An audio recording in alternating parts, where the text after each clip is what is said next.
Hello guys, இன்னைக்கு நம்ம இந்த வீடியோவில் நவம்பர் 7, 8 2 நாளைக்கான கரண்ட் அஃபேர்ஸ் தான் பார்க்க போகிறோம். ஸோ ஃபஸ்ட்டு பார்க்க போகிறதுன்னு பார்த்தீங்கன்னா, நம்ம ஆல்ரெடி இதுக்குன்னு சொல்லி தனி ஒரு வீடியோவே பார்த்துருக்கோம். வந்தே மாதரம் பாடலோட 150வது ஆண்டு கொண்டாட்டம் அப்படிங்கிறது ஸ்டார்ட் ஆகிருக்குது. ஸோ 1875 நவம்பர் 7 தான் பார்த்தீங்க அப்படின்னா இந்த வந்தே மாதரம் அப்படிங்கிற பாடல் வந்து ரிலீஸ் பண்ணியிருப்பாங்க. ஸோ இதை எழுதினது யார் அப்படின்னா பங்கிம் சந்திர சட்டர்ஜி அப்படிங்கிறவர் தான் எழுதியிருக்காரு. அண்ட் அவரோட ஆனந்த மடம் நாவலில் இந்த இதை வந்து வெளியிட்டிருப்பாங்க. அண்ட் அந்த இதழ் பார்த்தீங்கன்னா வங்கதர்ஷன் அப்படிங்கிற ஒரு இதழில் தான் வந்திருக்கும்.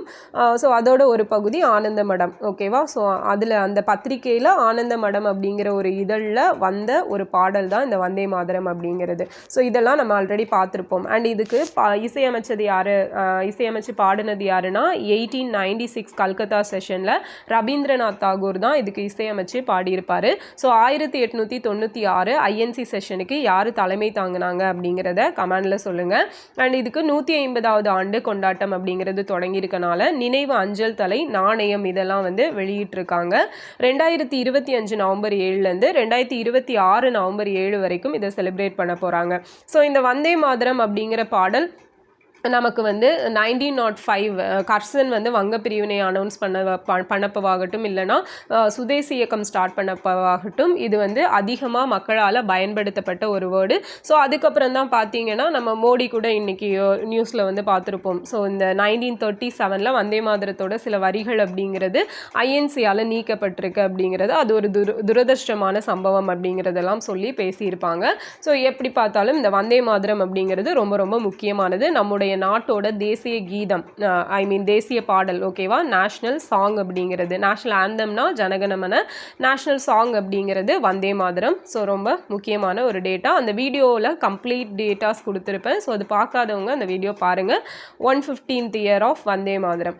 அடுத்தது குறைந்த செலவில் இரத்த சர்க்கரையை அளவிடும் கருவி. ஸோ இதை வந்து யார் கண்டுபிடிச்சிருக்காங்க அப்படின்னா சென்னை ஐஐடி ஆய்வாளர்கள் தான் கண்டுபிடிச்சிருக்காங்க.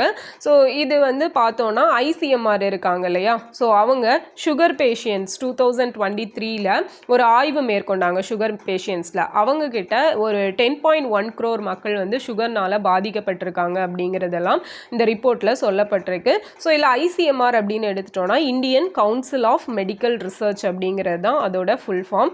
இது ஃபஸ்ட்டு ஐஆர்எஃப்ஏ அப்படிங்கிற நேமில் தான் இருந்துச்சு, இந்தியன் ரிசர்ச் ஃபண்ட் அசோசியேஷன் அப்படின்னு சொல்கிற நேமில். ஸோ 1911 அந்த ஐஆர்எஃப்ஏ அப்படிங்கிறது ஸ்டார்ட் பண்ணியிருப்பாங்க. இதோட நேமை தான் ஐசிஎம்ஆர்ன்னு சொல்லிட்டு 1949 சேஞ்ச் பண்ணியிருப்பாங்க. ஸோ அப்போ இதில் நமக்கு முக்கியமானது குறைந்த செலவில் இரத்த சர்க்கரையை அளவிடும் கருவியை கண்டுபிடிச்சது யார் அப்படின்னா சென்னை ஐஐடி சார்பில் கண்டுபிடிச்சிருக்காங்க. ஸோ ரீசெண்டாக இன்னொரு ஐஐடி பார்த்துருப்போம். என்னென்னா டெல்லியில் வந்து அந்த மேக விதைப்பு முறை மூலமாக, ஓகேவா, க்ளவுட் சீடிங் மூலமாக வந்து அந்த செயற்கை மழை அப்படிங்கிறத பொழிய வச்சுருப்பாங்க. ஸோ அதில் வந்து ஐஐடி கான்பூர் வந்து முக்கிய பங்காற்றி இருப்பாங்க. ஸோ அவங்களோட ஒரு ட்ரைனால் தான் அது நடந்திருக்கும் அப்படிங்கிறதெல்லாம் பார்த்துருப்போம். ஸோ நமக்கு அந்த செயற்கை மழை அப்படிங்கிறதுல இம்பார்ட்டண்ட்டாக யூஸ் பண்ணக்கூடியது solid carbon di oxide use பண்ணுவாங்க, ஓகேவா. ஸோ திட ஐஸ் அப்படின்னு சொல்லுவாங்க. அதுக்கப்புறம் பார்த்தோம் அப்படின்னா பொட்டாசியம் அயோடைடு, ஓகேவா, அதே மாதிரி சில்வர் அயோடைடு. ஸோ இது எல்லாமே அதில் யூஸ் பண்ணக்கூடிய கெமிக்கல்ஸ் அப்படிங்கிறது.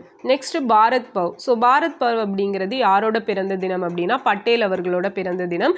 ஸோ நமக்கு ஆல்ரெடி பார்த்த மாதிரி சர்தார் வல்லபாய் பட்டேல், ஸோ அவரோட 150வது பிறந்த தினம். அதுக்கப்புறம் பிர்சா முண்டா அவரோட 150வது பிறந்த தினம். அடல் பிகாரி வாஜ்பாய் அவரோட 100வது பிறந்த தினம். ஸோ இது எல்லாத்தையும் செலிப்ரேட் பண்ணுறதுக்கு ஒரு கமிட்டி அப்படிங்கிறது ஃபார்ம் பண்ணியிருக்காங்க. அந்த கமிட்டியோட ஹெட் யார் அப்படிங்கிறத கமெண்டில் சொல்லுங்கள். நம்ம ஆல்ரெடி நிறைய டைம் பார்த்துருக்கோம். அடுத்தது இந்தியாவோட first digital museum on tribal freedom fighters, ஓகேவா. இந்தியாவோட முதல் டிஜிட்டல் மியூசியம் எதற்காக அப்படின்னா இந்த பழங்குடியின ஃப்ரீடம் ஃபைட்டர்ஸ் இருப்பாங்களா அவங்களுக்காக சத்தீஸ்கரில் ஓப்பன் பண்ணியிருக்காங்க. ஸோ இவங்க சார்பில் இபுக் ஒன்றும் ரிலீஸ் பண்ணியிருக்காங்க. அதோட பேர் வந்து ஆடி ஷௌரியா அப்படிங்கிறது. அண்ட் இந்த மியூசியத்துக்கு யாரோட பேர் வச்சுருக்காங்க அப்படின்னா ஒரு பழங்குடியின ஃப்ரீடம் ஃபைட்டரான வீர் நாராயணன் சிங் அப்படிங்கிறவரோட பேர் தான் வைக்கப்பட்டிருக்கு. ஸோ நம்ம 10th ஸ்கூல் புக்லேயே படிச்சிருப்போம் இந்த பழங்குடியினர் கிளர்ச்சி அப்படிங்கிறதெல்லாம். ஸோ கோல் கிளர்ச்சி ஆகட்டும், ஷாந்தல் கிளர்ச்சி ஆகட்டும், முண்டா கிளர்ச்சி ஆகட்டும், ஸோ இது எல்லாமே இந்த பழங்குடியினர் கிளர்ச்சிக்கு கீழே வரக்கூடிய கிளர்ச்சிகள் அப்படிங்கிறது. நெக்ஸ்ட் பார்த்தோம் அப்படின்னா ஸ்வச் சுரக்ஷான் 2024-2025. ஸோ இது யார் ரிலீஸ் பண்ணுறாங்க அப்படின்னா ministry of housing and urban affairs தான் ரிலீஸ் பண்ணுறாங்க. இவங்க 2025க்கான ஒரு ரேங்கிங்கை ரிலீஸ் பண்ணியிருக்காங்க. என்னென்னா ஃபில்த்தியஸ்ட் சிட்டி அப்படி இல்லைன்னா டர்ட்டியஸ்ட் சிட்டி இன் இந்தியா அப்படிங்கிற ஒரு ரிப்போர்ட் வந்து கொடுத்துருக்காங்க. இதில் ஃபஸ்ட்டு பிளேஸில் யார் இருக்காங்கன்னு பார்த்தீங்கன்னா நம்ம மதுரை தான் இருக்காங்க. ரொம்ப ரொம்ப ரொம்ப டர்ட்டியான சிட்டி அப்படிங்கிற ஒரு லிஸ்ட்டில் நம்ம மதுரை வந்திருக்கிறது ரொம்பவே ஒரு துயரமான ஒரு செய்தி தான். ஸோ இவங்க ஸ்கோர் பார்த்தீங்கன்னா 12,500க்கு 4,823 தான் ஸ்கோர் எடுத்திருக்காங்க. ஸோ இது வந்து எதை பேஸ் பண்ணி எடுக்கிறாங்கன்னு பார்த்தோன்னா இந்த பொல்யூஷன் இதை பேஸ் பண்ணி, அதுக்கப்புறம் பார்த்தோம் அப்படின்னா இந்த ஓப்பன் டெஃபிகேஷன் ஃபீ இருக்கு இல்லையா, திறந்த வெளி மலம் கழித்தல் அப்படின்னு சொல்லுவாங்க. ஸோ ஓடிஎஃப் ஸ்டேட்டஸ் அப்படிங்கிறதெல்லாம் நம்ம படிச்சிருப்போம். ஸோ இதெல்லாம் பேஸ் பண்ணி தான் இந்த டர்ட்டியஸ்ட் சிட்டி அப்படிங்கிற ஒரு லிஸ்ட்டில் வந்து கொண்டு வராங்க. ஸோ அதை பொறுத்த வரைக்கும் மதுரை வந்து டாப் 1ல் இருக்காங்க. ஸோ செகண்டு பார்த்தீங்க அப்படின்னா லூதியானா, ஓகேவா. ஸோ லூதியானா வந்து பஞ்சாப்பு. அதுக்கப்புறம் தேர்டில் நம்ம சென்னை இருக்கும், 4th ராஞ்சி, 5th வந்து பெங்களூர் இருக்காங்க. ஸோ நெக்ஸ்ட்டு இதில் 2016 தான் இவங்க வந்து இதை பற்றி இந்த ஸ்வச் சுரக்ஷான் அப்படிங்கிற ஒரு லிஸ்ட் வந்து வெளியிட ஆரம்பித்தாங்க. இதில் வந்து நமக்கு ரொம்ப தூய்மையான நகரங்கள் எது அப்படிங்கிற பட்டியலும் வெளியிடப்படும். ஸோ இது ஆரம்பித்ததுலேருந்து இப்போ வரைக்கும் இந்தூர் தான் டாப்பில் இருப்பாங்க. ஸோ இந்தூருக்கு கூட இந்த தடவை சூரத்தும் வந்து அதில் இடம்பெற்றிருக்கும் அப்படிங்கிறது பார்த்துருப்போம். அண்ட் இது எதுக்கு கீழே பண்ணுறாங்கன்னா ஸ்வச் பாரத் மிஷன் அர்பன் அப்படிங்கிறதுக்கு கீழே தான். ஸோ ஸ்வச் பாரத் மிஷன் அப்படிங்கிறது எப்போ ஸ்டார்ட் பண்ணாங்க, 2014 அக்டோபர் 2 காந்தி அடிகளோட பிறந்த தினம் அன்னைக்கு ஸ்டார்ட் பண்ணியிருப்பாங்க.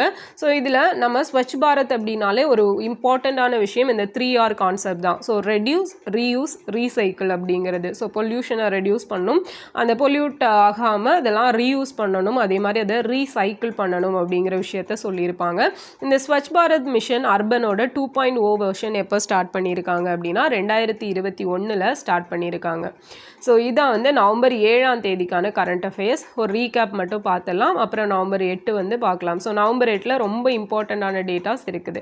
வந்தே மாதரம் பாடலின் 150ஆம் ஆண்டு கொண்டாட்டம் அப்படிங்கிறது பார்த்தோம். நவம்பர் 7 தொடங்கி இருக்குது. குறைந்த செலவில் இரத்த சர்க்கரையை அளவிடும் கருவி IIT சென்னை கண்டுபிடிச்சிருக்காங்க. பாரத் பவ், ஸோ இது வந்து சர்தார் வல்லபாய் பட்டேலோட பிறந்த தினத்தை தான் இந்த பாரத் பவ் அப்படிங்கிற ஒரு திருவிழாவாக செலிப்ரேட் பண்ணுறாங்க. இந்தியாவோட first digital museum on tribal freedom fighters, so எங்கே ஓப்பன் பண்ணியிருக்காங்க, சத்தீஸ்கரில். Swachh Survekshan 2024-25 dirtiest city in India 2025 எந்த சிட்டினா மதுரை. ஸோ நெக்ஸ்ட் பார்த்தீங்க அப்படின்னா நவம்பர் 8 கரண்ட் அஃபேர்ஸ்.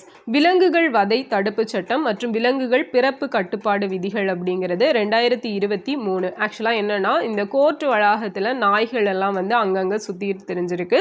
ஸோ இதை பார்த்து கடுப்பான நீதிபதிகள் என்ன சொல்லியிருக்காங்க அப்படின்னா இந்த நாய்கள் எல்லாத்தையும் அந்த கோர்ட் வளாகத்தை விட்டு வெளியேற்றணும் அப்படின்னு சொல்லிட்டு சொன்னது மட்டும் இல்லாமல் இந்த மாதிரி அங்கங்கே சுற்றிட்டு இருக்கிறதெல்லாம் பிடிச்சி கரெக்டாக வேறு இடத்துல கொண்டு போய் விடணும், யாருக்கும் தொந்தரவு இல்லாத மாதிரி அப்படிங்கிறது. அப்போ அது எதை பேஸ் பண்ணி இருக்கணும்னா விலங்குகள் வதை தடுப்பு சட்டம் மற்றும் விலங்குகள் பிறப்பு கட்டுப்பாடு. ஸோ இந்த விதிகள் 2023 ரிலீஸ் பண்ணியிருப்பாங்க, அதை பேஸ் பண்ணி பண்ணுங்க அப்படிங்கிறத சொல்லியிருப்பாங்க.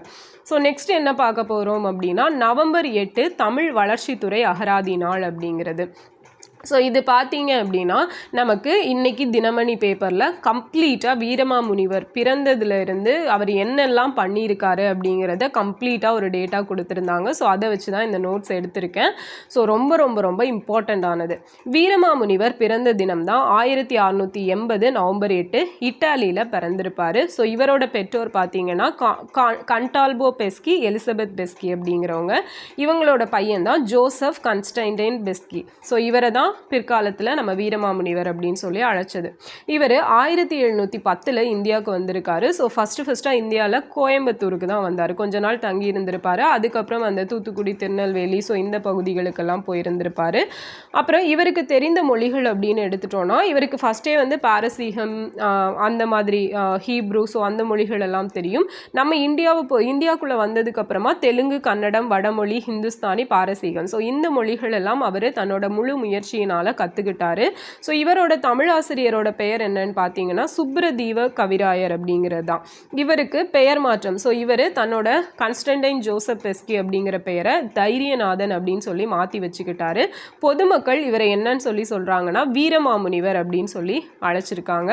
அண்ட் அகராதியை தமிழ் மொழியில் தொகுத்து கொடுத்தவரும் யாரு தான் அப்படின்னா நம்ம வீரமாமுனிவர் தான். ஸோ இவர் பார்த்தீங்கன்னா சதுரகராதி அப்படிங்கிற ஒரு நூலை எழுதியிருப்பார்.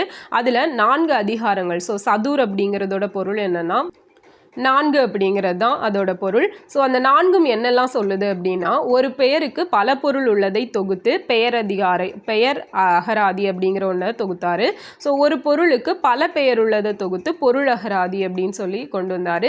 2 முதல் அநேகம் சேர்த்து ஒரு சொல்லாக வழங்குவதை தொகை அகராதினும், ககர முதல் நகர வீராக உள்ள 18 எழுத்தும் குறிலும் நெடிலுமாய் எதுகை பற்றி வரும் பதங்கள் எல்லாம் தொகுத்து தொடையகராதி அப்படின்னு சொல்லி வெளியிட்டார். அப்போது பெயரகராதி, பொருளகராதி, தொகையகராதி, தொடையகராதி. ஸோ இந்த 4 வகை கொண்டதாக தொகுத்தனால தான் அதை சதுரகராதி அப்படிங்கிற பெயரில் சொன்னாங்க. அண்ட் இது எப்போ பப்ளிஷ் பண்ணாங்கன்னா 1732. ஸோ இது ரொம்ப இந்த டேட்டுமே ரொம்ப முக்கியம். அடுத்தது தமிழ் லத்தீன் அகராதி. இதில் 9000 தமிழ் சொற்களை லத்தீன் மொழிகளில் மொழிபெயர்த்திருப்பார். போர்ச்சுகீசியம் தமிழ் லத்தீன் அகராதி. இதில் 4400 போர்ச்சுகீசிய மொழிகள் இருக்கக்கூடியதை தமிழ் மற்றும் லத்தீன் மொழிகளில் மொழிபெயர்த்து ஒரு அகராதியாக தொகுத்திருப்பார். வீரமாமுனிவர் தமிழ் மொழிக்கு இயற்றிய இலக்கண நூல்கள் 4 ரொம்ப முக்கியமானது. ஸோ இதில் கொடுந்தமிழ் இலக்கணம் 1728லையும், செந்தமிழ் இலக்கணம் 1730லையும், தொன்னூல் விளக்கம் 1730லையும், திறவுகோல் அப்படிங்கிறதும் ஸோ அந்த பீரியடில் தான் எழுதியிருப்பார். இதில் இந்த ஃபஸ்ட்டு 3 கொடுந்தமிழ், செந்தமிழ், தொன்னூல் விளக்கம் இது 3 பார்த்தீங்கன்னா லத்தீன் மொழியில் இவர் எழுதியிருப்பார். செந்தமிழ் இலக்கணத்தின் லத்தீன் மூலத்தோடு பாபிங்டன் துரை, ஸோ பாபிங்டன் அப்படின்னு அழைக்கப்படக்கூடிய பாபிங்டன் துரை, இவர் ஆங்கில மொழிபெயர்ப்பை 1917 திருச்சி ஜோசப் இண்டஸ்ட்ரீஸ் அச்சுக்கூடத்தில் பதிப்பிச்சிருப்பாங்க. ஓகேவா, இவர் எழுதினதை ஆக்சுவலாக 80ஸ்லேயே இவர் 1812 சம்திங் அந்த பீரியடில் 12-21 சம்திங் அந்த பீரியடில் எழுதியிருப்பார். ஸோ அதை இவங்க 1917 அந்த டைமில் தான் பதிப்பிச்சிருப்பாங்க. திருக்குறளின் அறத்துப்பாலையும் பொருட்பாலையும் லத்தீன் மொழியில் யார் எழுதியிருக்காங்க அப்படின்னா நம்ம வீரமாமுனிவர் தான். ஸோ இதுவுமே ப்ரீவியஸ் இயர் கொஸ்டின்.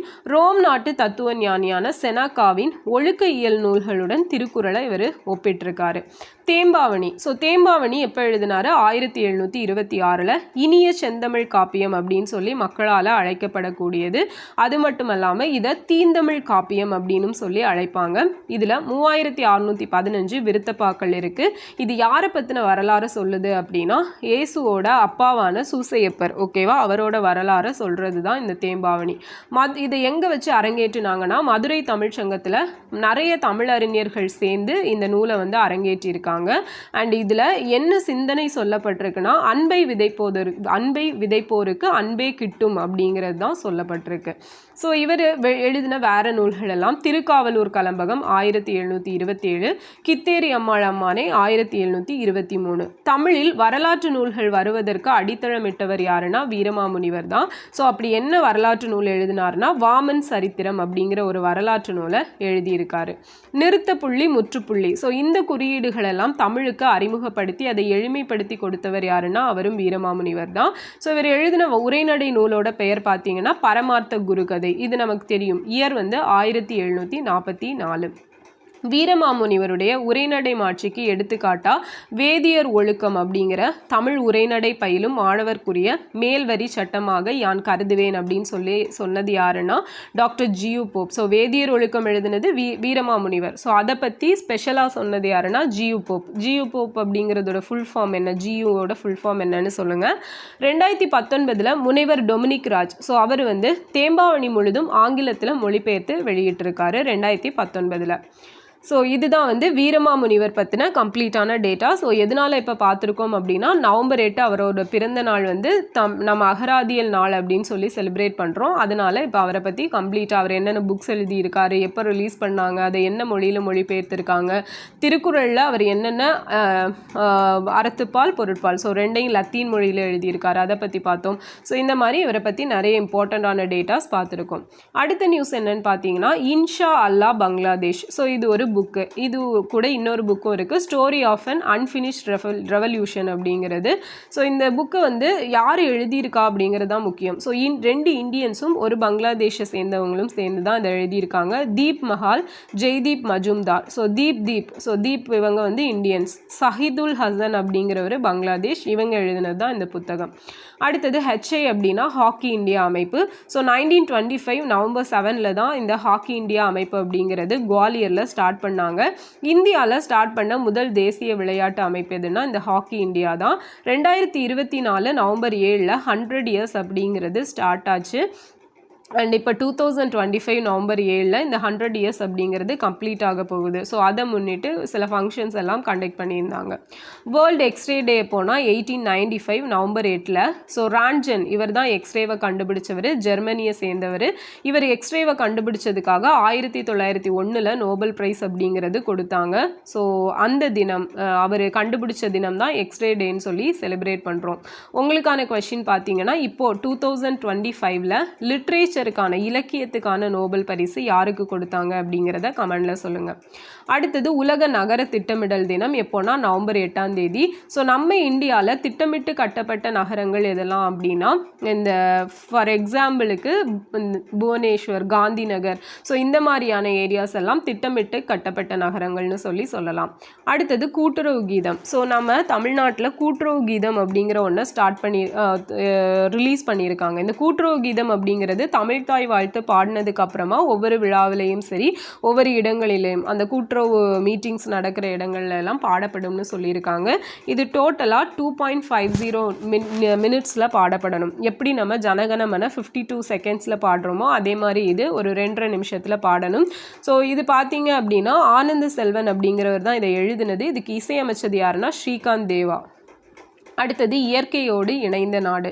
ஸோ இயற்கையோடு இணைந்த நாடு அப்படிங்கிற ஒரு லிஸ்ட்டை பிரிட்டனை சேர்ந்த டர்பி யூனிவர்சிட்டி ஆய்வு பண்ணி வெளியிட்டிருக்காங்க. இதில் டோட்டலாக 61 கண்ட்ரீஸில் எடுத்த லிஸ்ட்டில் ஃபஸ்ட்டு பிளேஸில் நேபாளம் இருக்காங்க. இவங்க தான் இயற்கையோடு இணைந்த நாடாமா.